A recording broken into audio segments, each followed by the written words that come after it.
আসসালামু আলাইকুম।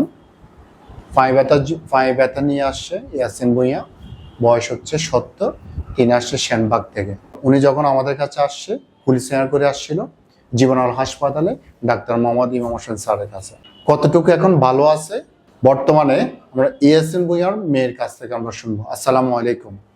আসসালামু আলাইকুম। ওয়ালাইকুম আসসালাম ওয়া রাহমাতুল্লাহ। এই যে আপনার বাবা যখন আপনি এক সপ্তাহ আগে হুইল চেয়ার করে আনছেন, এখন বর্তমানে আপনার বাবা কতটুকু ভালো আছে?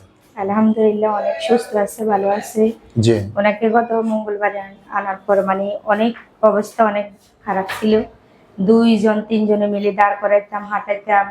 এরপরে শোয়ার থেকে উঠে তো আমরা 2 জনে মিলে বসাইতাম, হাঁটাতে তো টোটালি পারতাম না।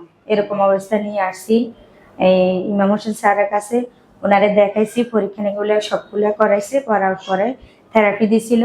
এখন মোটামুটি আগের থেকে উনি অনেকটাই সুস্থ। এখন নিজে নিজে হাঁটতে পারে লাঠি দিয়ে। বর্তমানে উনি কি নিজে নিজে হাঁটতে পারে? এখন নিজে নিজে এখন হাঁটতে পারে, বর্তমানে লাঠি একটা নিয়ে হাঁটতে পারে। আগে সেটা পারতো না? না, আগে তো ওনারে 2 জনে দড়ি দাঁড় করাইতে পারতো। গুড।